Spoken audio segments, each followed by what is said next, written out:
जय जय श्री राधे। पुरुषोत्तम मास महात्म्य। पुराणों के अधिक मास अर्थात मल मास के पुरुषोत्तम मास बनने की बड़ी ही रोचक कथा है। उस कथा के अनुसार 12 महीनों के अलग अलग स्वामी हैं, पर स्वामी विहीन होने के कारण अधिक मास को मल मास कहने से उसकी बड़ी निंदा होने लगी। इस बात से दुखी होकर मलमास श्री हरि विष्णु के पास गए और उनसे अपना दुख रोया। भक्त वत्सल श्री हरि उसे लेकर गोलोक पहुँचे। वहाँ श्री कृष्ण विराजमान थे। करुणा सिंधु भगवान श्री कृष्ण ने मलमास की व्यथा जानकर उसे वरदान दिया, अब से मैं तुम्हारा स्वामी हूँ। इससे मेरी सभी दिव्य गुण तुम में समाविष्ट हो जाएंगे। मैं पुरुषोत्तम के नाम से विख्यात हूँ और मैं तुम्हें अपना यही नाम दे रहा हूँ। आज से तुम मल मास के स्थान पर पुरुषोत्तम मास के नाम से जाने जाओगे। पुरुषोत्तम मास कथा। अध्याय पहला। कल्प वृक्ष के समान भक्तजनों के मनोरथ को पूर्ण करने वाले वृंदावन की शोभा के अधिपति अलौकिक कार्यों द्वारा समस्त लोक को चंकित करने वाले वृंदावन बिहारी पुरुषोत्तम भगवान को नमस्कार करता हूँ। यज्ञ करने की इच्छा से परम पवित्र नैमिषारण्य बहुत से मुनि आए। नैमिषारण्य में आकर यज्ञ करने को तत्पर हुए। इधर तीर्थ यात्रा की इच्छा से सूत जी अपने आश्रम से निकले और पृथ्वी का भ्रमण करते हुए उन्होंने नैमिषारण्य में आकर शिष्यों के सहित समस्त मुनियों को देखा। संसार समुद्र से पार करने वाले उन ऋषियों को नमस्कार करने के लिए पहले से जहाँ वे इकट्ठे थे वहीं प्रसन्नचित सूत जी भी वहाँ जा पहुँचे।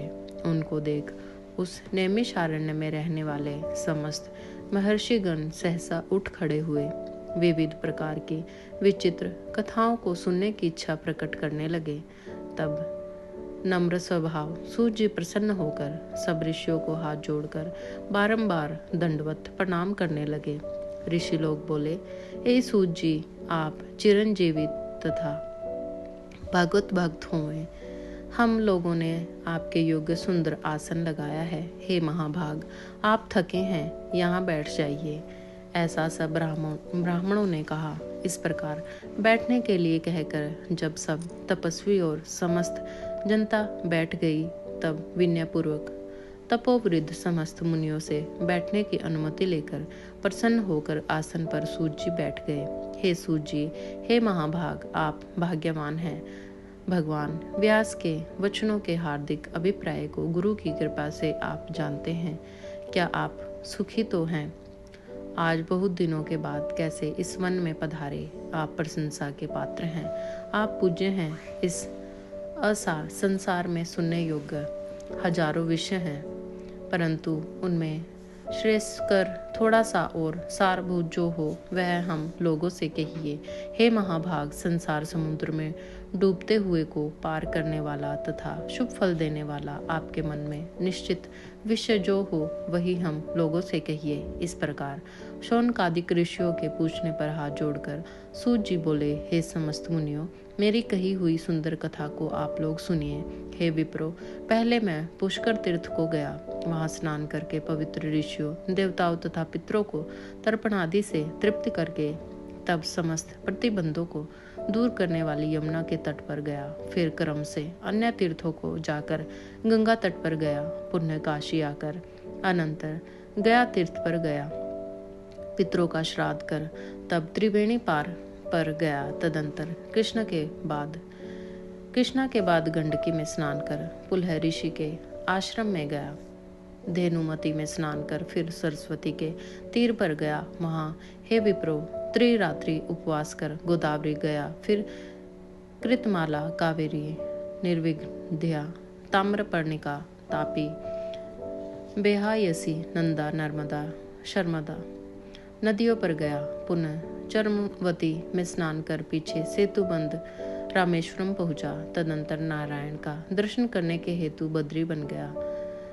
तब नारायण का दर्शन कर वहां तपस्वियों को अभिनंदन कर पुनः नारायण को नमस्कार कर और उनकी स्तुति कर सिद्ध क्षेत्र पहुंचा। इस प्रकार बहुत से तीर्थों में घूमता हुआ कुरु देश तथा जांगल देश में घूमता फिरता फिर हस्तिनापुर में गया। हे द्विजो, वहां यह सुना कि राजा परीक्षित राज्य को त्याग बहुत ऋषियों के साथ परम पुण्यप्रद गंगा तीर गए और उस गंगा तट पर बहुत से सिद्ध सिद्धि हैं। भूषण जिनका ऐसे योगी लोग और देवर्षि वहां पर आए हैं, उनमें कोई निराहार, कोई वायु भक्षण कर, कोई जल पीकर, कोई पत्ते खाकर, कोई शमास ही को आहार कर, कोई फलाहार कर और कोई फेन का आहार कर रहते हैं। हे द्विजो, उस समाज में कुछ पूछने की इच्छा से हम भी गए। वहां ब्रह्मस्वरूप भगवान महामुनि व्यास के पुत्र, बड़े तेज वाले, बड़े प्रतापी श्री कृष्ण के चरण कमलों को मन से धारण किए हुए श्री सुखदेव जी आए। उन 13 वर्ष के योगीराज शंख की तरह कंठ वाले, बड़े लंबे चिकने बालों से घिरे हुए मुख वाले, बड़ी पुष्ट कंधों की सिंधी वाले, चमकती हुई कांति वाले, अवधूत रूप वाले, ब्रह्मस्वरूप थूकते हुए लड़कों से घिरे हुए, मक्षिकाओं में जैसे मस्त हस्ती घिरा रहती है, उसी प्रकार धूल हाथ में ली हुई स्त्रियों में घिरे हुए सर्वांग धूल रमाए महामुनि सुखदेव को देख सब मुनि प्रसन्नतापूर्वक हाथ जोड़कर सहसा उठकर खड़े हो गए। इस प्रकार महामुनियों द्वारा सत्कृत भगवान शुक को देखकर पश्चाताप करती हुई स्त्रियां और साथ के बालक जो उनको चिढ़ा रहे हैं, दूर ही खड़े रह गए और भगवान शुक को प्रणाम करके अपने अपने घरों की ओर चल दिए। उधर मुनि लोगों ने सुखदेव के लिए वहां ऊंचा और उत्तम स्थान बिछाया। उस आसन पर बैठे हुए भगवान शुक को कमल की कर्णिकाओं को जैसे कमल के पत्ते घेरे रहते हैं, उसी प्रकार मुनि लोग उनको घेर कर बैठे थे। यहाँ बैठे हुए ज्ञान रूप महासागर के चंद्रमा भगवान महामुनि व्यास जी के पुत्र सुखदेव ब्राह्मणों द्वारा की हुई पूजा को धारण कर ताराओं गणों से घिरे हुए चंद्रमा की तरह शोभा पा रहे थे। जय जय श्री राधे।